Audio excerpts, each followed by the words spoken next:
Man, let's do another edition of the basketball show. We're into week 13, so the week 13 Saturday is coming up, and we're about to flip the calendar to February. And Taylor Corn, you know what that means. February becomes March, and March becomes madness, and Madness. madness, and then we're filling out brackets, and then we're counting down to the Alamo Dome and the national championship and the Final Four. So we got a lot to get to coming up on the show. We're going to look at what you and Brown love doing all the time. That's the Ken Palm offensive and defensive matrix that has picked the national champion since 2002. How old were you in 2002? Three. Three. You were three the last time. Well, actually, you were two the last time this thing wasn't correct about the national champion. We'll look at that coming up. We'll look at the best newcomer for each Alabama and Auburn team coming up and how Chris Youngblood may be fitting into that for Alabama. We'll preview Auburn and Ole Miss, one of the biggest games in the country this weekend, Georgia, Alabama, and the other SEC slots. And before we go at the end, I want to ask you, other than Auburn and Alabama, what team, it doesn't even have to be SEC, but it can be. What team are you enjoying just pure entertainment factor in watching this season? You can't use Auburn or Alabama. We'll take that off the table for both of us. That's coming up. But let's start with the latest bracketology from Joe Lunardi. I have lived a full life, Taylor Corn. I've seen Auburn in the Final Four. I've seen Alabama in the Final Four. I've seen national championships in football at both. I've seen I don't remember it, but I was alive when they put a person on the moon. I've seen a wall come down in Berlin. I've seen a lot of things. Amen. But Amen. I never thought I would see what Joe Lunardi put out today in bracketology. Would you share with the world for those that missed it? So today, Auburn in the projected bracketology, Auburn number one overall seed, Alabama number two overall seed. So I feel like we should give a little disclaimer here. Just that doesn't mean that Alabama's a two seed. It means that Alabama's a one seed. They're basically one B. That's right. Auburn's the number one overall seed. There's four number one seeds in the NCAA tournament. And the second highest ranked team, a number one seed, is Alabama. So according to Joe Lunardi and his metrics right now, it's Auburn, it's Alabama, then it's Duke.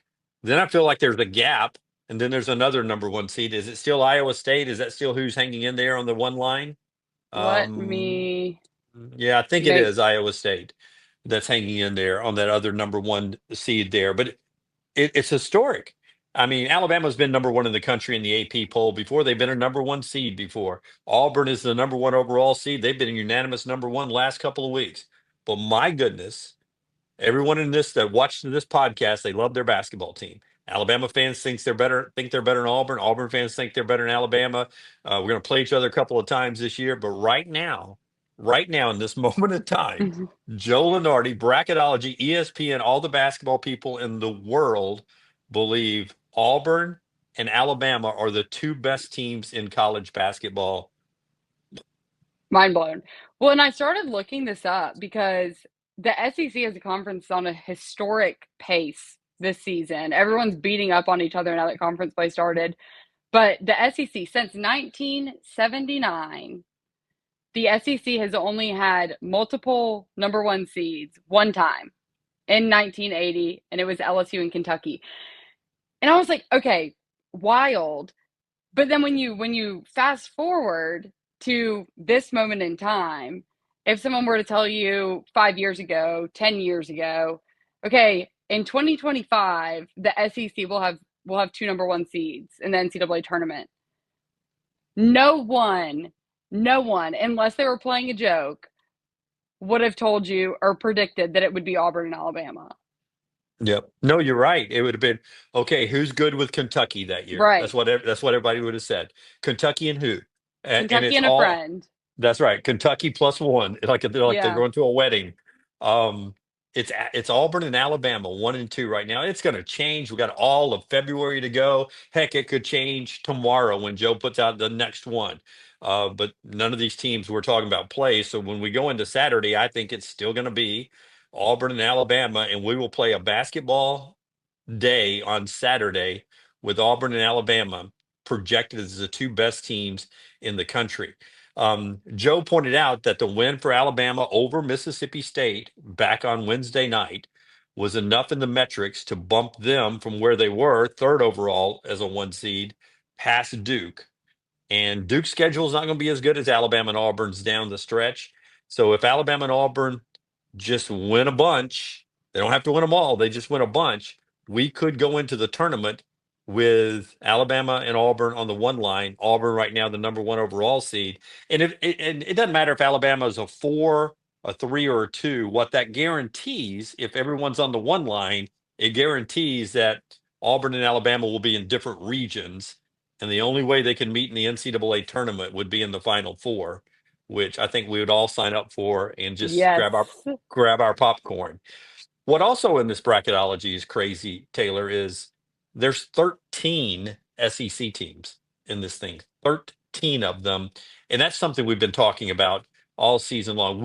When we started this, we really started in December. We really got going in January, but even when we started a little in November into December, we knew this was building into something pretty special basketball wise. But if we get to Selection Sunday and there's 13 SEC teams in this thing, it'll be a record, obviously, but that will exceed expectations for me. I assume for you too.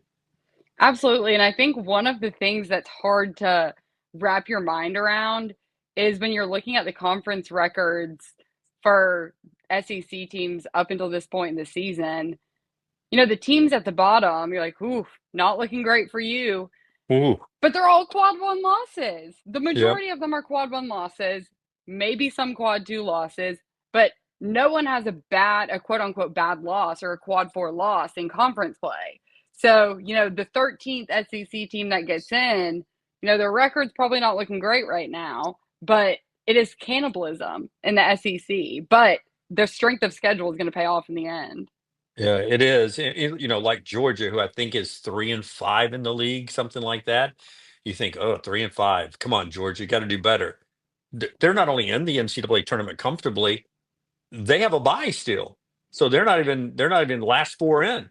They're comfortably into the NCAA tournament, and they're a couple of games below 500 in the league. Latest bracketology. We're talking about the Thursday one. You may be watching this on Friday and Saturday. Lunardi updates it all the time. You can also go to Bracket Matrix. We love that. Puts a bunch of different brackets out there. Runs a lot of simulations, and that's a great place to check out the bracket as well. Everybody's got one. Everybody's got an opinion, but bracketology is often referred to as one of the go-tos from Lunardi at ESPN.com. Auburn's one, Alabama's a one seed and number 2 overall, and February 15th is coming. This is the Basketball Show. Taylor Corn, Jim Dunaway, brought to you by our friends at MyBookie, mybookie.ag. Promo code next round gets you started. Have a lot of fun watching and maybe putting a wager on a little college basketball whenever you choose to do that. This offensive and defensive matrix thing that you and Brownie talk about and you build graphics. um Correct me, I've got this right? It's top 40 offensive adjusted offensive efficiency and top 25 adjusted defensive efficiency, right? Correct. Okay, since 2002, if you were in the top 40 on the offensive adjusted efficiency and top 25 of the defensive adjusted efficiency, the national champion has come from that pool of teams every year since 2002. Do you know the teams that are in it right now? When you updated it earlier this week, there were 14 teams in there. Do you know who's in there right now? Yeah. So another disclaimer, this changes, your where you sit in the Kenpom, if you're organizing the rankings by adjusted offensive or defensive efficiency, it can change on nights that your team doesn't even play because, say you're an SEC team that plays on Tuesday night, the Wednesday night games, depending on what happens with those teams, it can change. So this changes all the time. We update it all the time. And you can find the graphics. I'm probably doing it a couple times a week at this point. So it does change. But currently, Auburn, Florida, Duke, Purdue, Houston, and these are in order of highest or best to worst in adjusted offensive efficiency. So the teams that are listed earlier are the best offensive teams according to KenPom. All right, so Auburn, Florida, Duke, Purdue, Houston, Iowa State, Michigan State, Maryland, Illinois, Marquette, Kansas, St. Mary's, Tennessee, and Texas A&M. So that's it. Those are That's the it. Currently, it, yes. currently. Now it adjusts and it goes all the way through the NCAA tournament. Like Alabama, when they got to the Final Four, they were getting close to being in that pool last year, but they didn't get into it. And UConn was there, and they won the national championship. There's no Alabama there. There's no Um, Alabama. there is. Alabama's continue, sorry. No, Alabama's defense is keeping them out right now. 88. They're really good on the offensive side, but 88 to 84, they beat Mississippi State. They give up a lot of points, so that keeps them out of falling into this matrix. Um, Auburn, Florida, Duke, Houston, and maybe Iowa State. They're all in there. Those are the only five of the teams that you said to me of that pool. Those are the only five I think of the ones you read, I think can win a national championship. Am I leaving anybody out that you think can win a national championship out of that pool? Alabama, honestly. I think that Alabama, what we've watched of them on the court, has a better chance. And if you look at futures, if you look at betting odds, Alabama probably has shorter odds to win the national championship than the majority of these teams on here. But like we said, it's ever changing. And this list will be different when Yep. March comes. But I think that Alabama, I would be more likely to put money on Alabama than I would a lot of these other teams on this list. Yeah.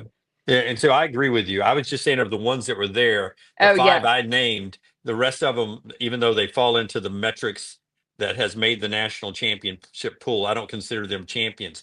Outside of that, Alabama may be the only one in the country I really trust that's not in there. I mean, I really do feel like the national champion will come from Auburn, Duke, Florida, Houston, Iowa State, Alabama.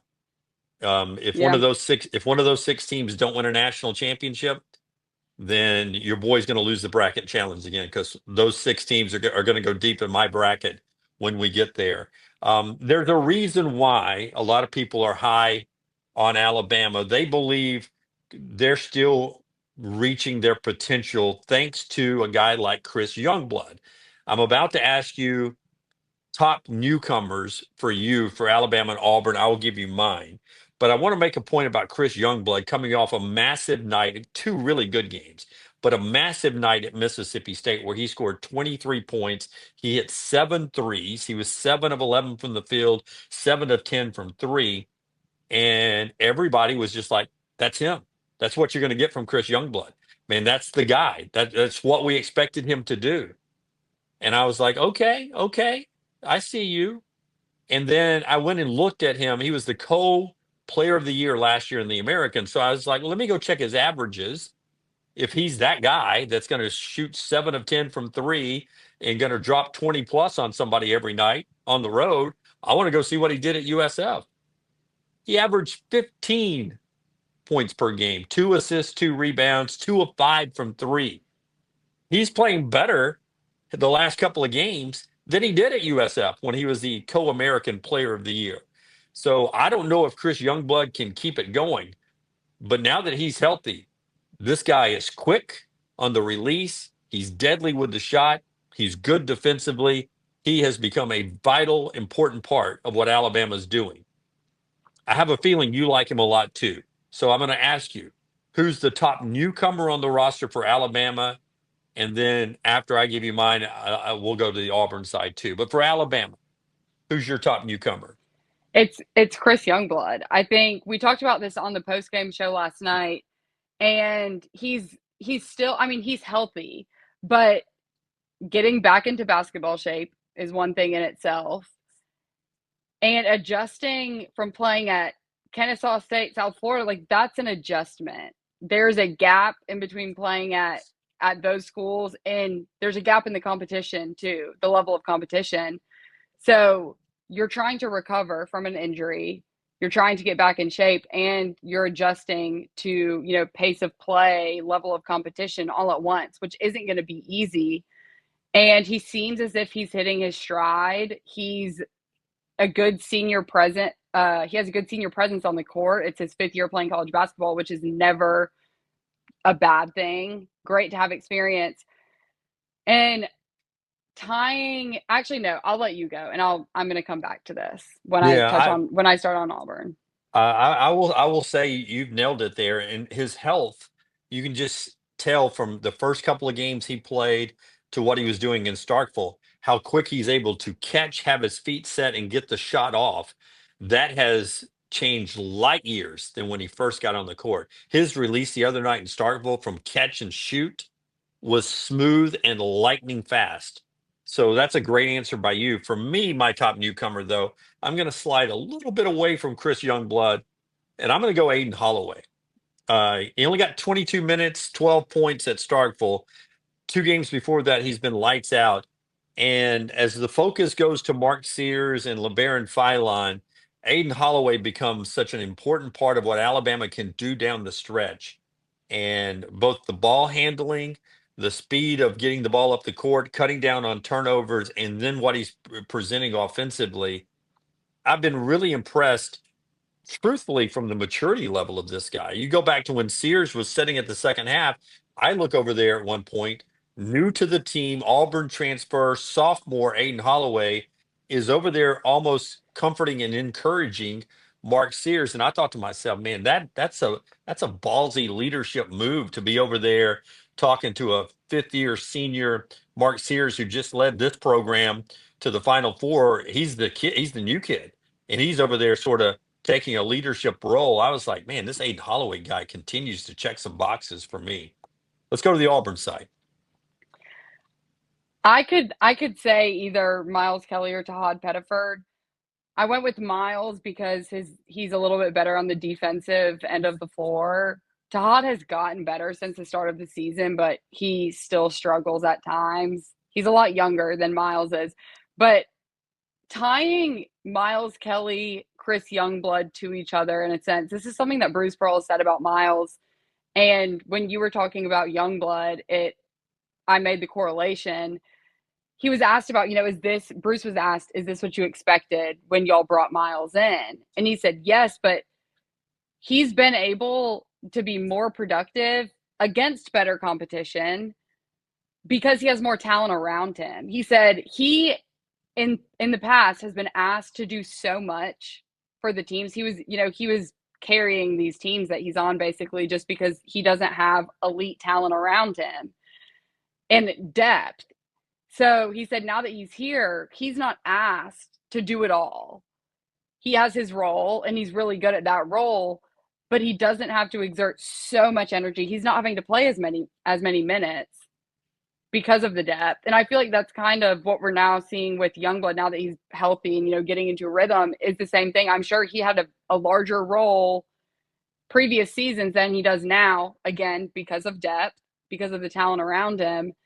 And that's helping him or giving him the opportunity to exceed in what he's good at. So I feel like there's kind of a parallel. They're different players, but I see a parallel between the two in terms of, not having to put the team on your back night in and night out. Do you remember the show Around the Horn on ESPN that they would have the people and they would comment on topics and the one guy would give them points every time they make a good point. It would go ding, ding, ding, ding, ding, and I you'd don't. go I two can't say points that I for. do, but Okay, I. it was on for a while. I don't think it's still on, but it may be. I was almost in tears as you were making. I mean, that was such a great point by you. If this was Thank you. around the horn, I'd have been like 2, 4, 6, 8, 10, 12. I mean, so many good points there by you to tie those two together because, like you said, Youngblood has, Kennesaw State, USF. He made those same things where he was having to do that. And both of them have been so good at, hey, we need a big shot. Yep. And they needed a big shot in Starkville. Youngblood took it. When the last couple of games, like at Tennessee, when Auburn needed a big shot at the end, who did Janai Broome throw it to? Threw it to Miles Kelly, Miles who was in Kelly. the right place, and he drained it. Cold-blooded killer. Man, that was such a great point by you.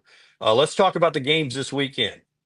before you guys, before I'm not even the third most smartest person on this show anymore. You continue. I mean, that was such a great point. I hope people in the chat appreciate you on that right there. Thank you so much. Auburn and Ole Miss, and Oxford.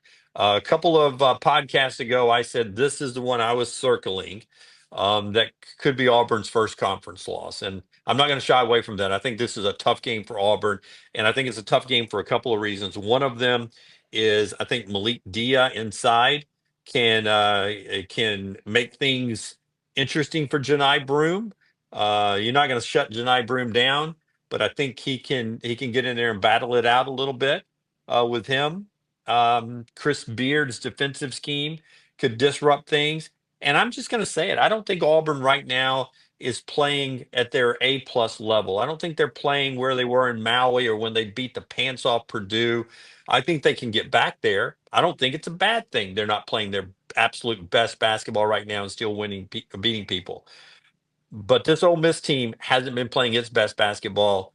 And I feel like after barely beating Texas, which was an emotional game for Chris Beard, who used to coach at Texas and got fired there, I feel like this is one of those games where Ole Miss can sink their teeth in the resume, jump up in the seeding, get back maybe into the top 16 in the seeding where they're not there anymore.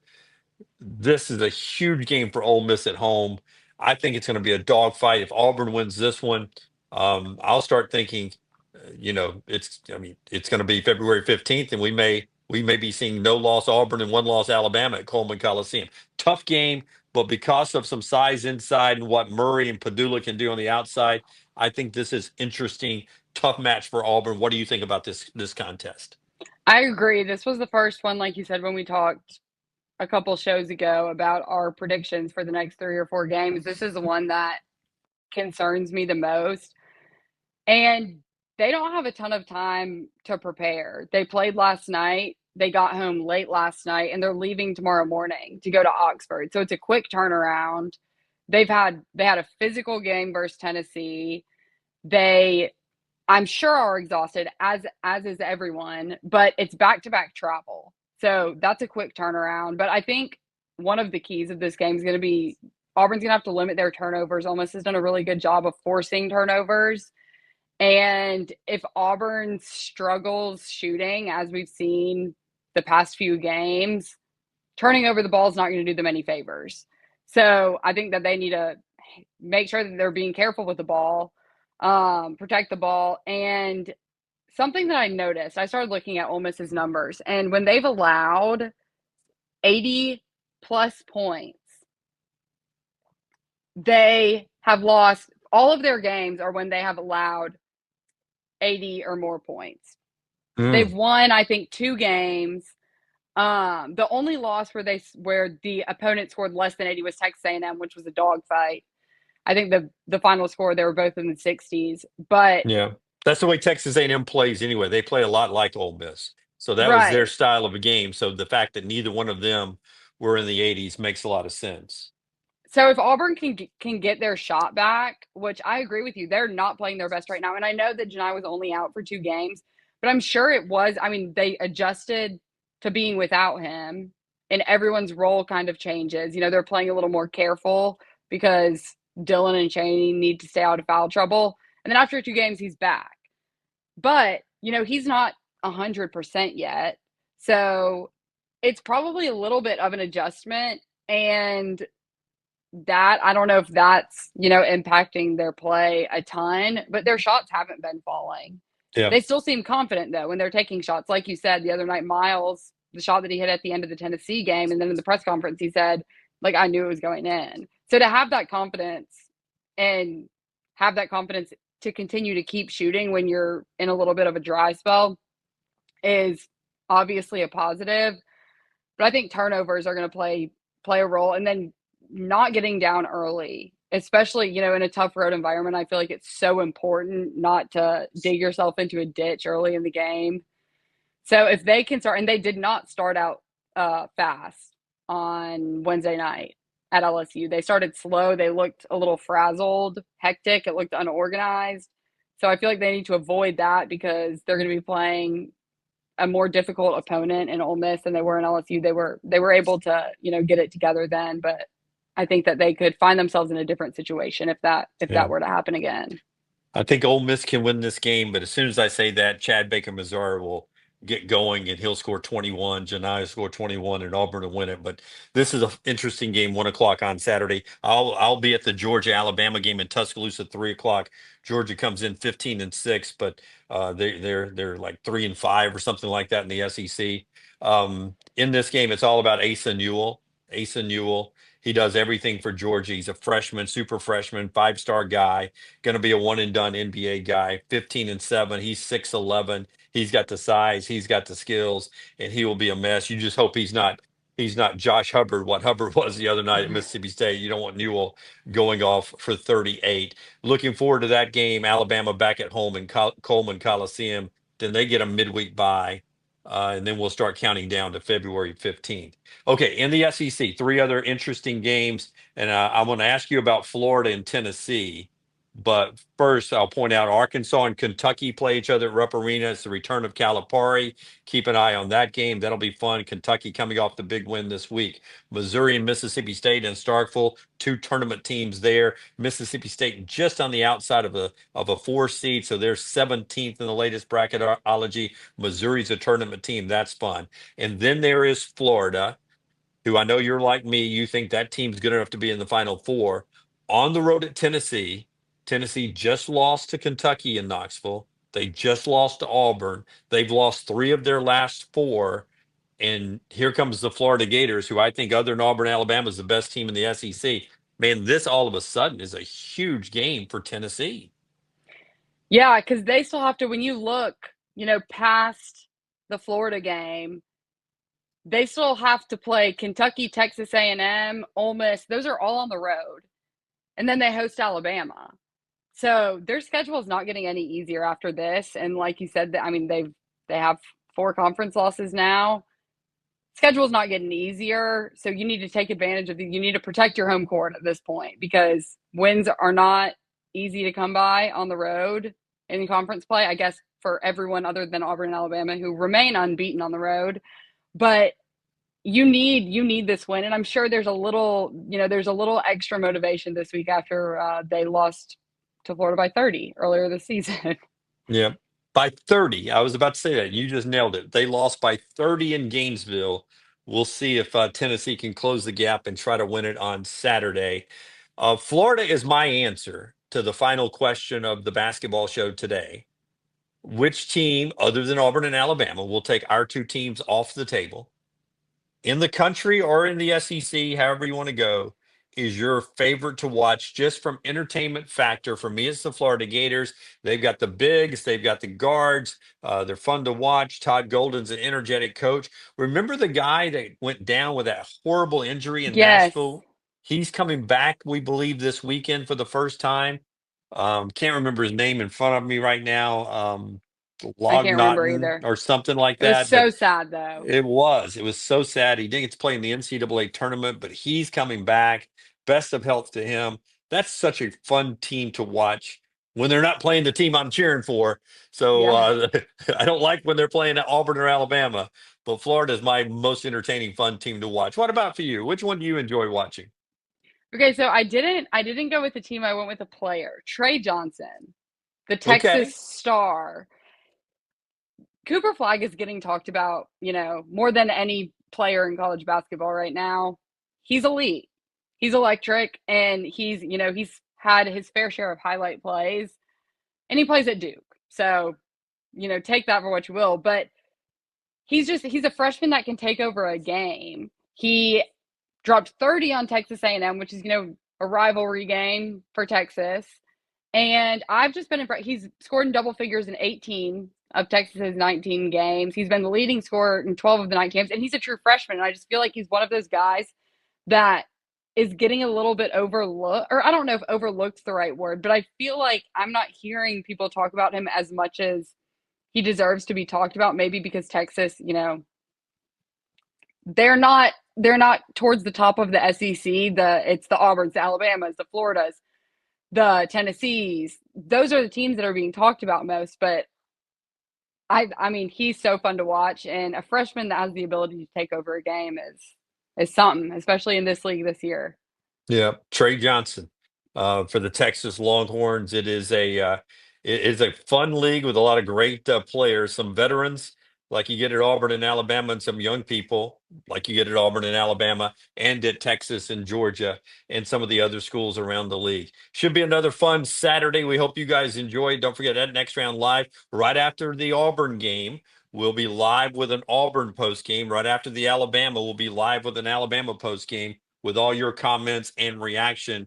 Little T, we'll put a cap on January coming up Saturday. It's been a fun month of basketball, hasn't it? It has been so fun. It has been so fun, and it's only going to get better. Yep. Good stuff still to come, man. Good stuff still to come. That's the basketball show. Like, subscribe, thumb up, comment, and let us know you enjoy it. We appreciate you guys so much. See ya.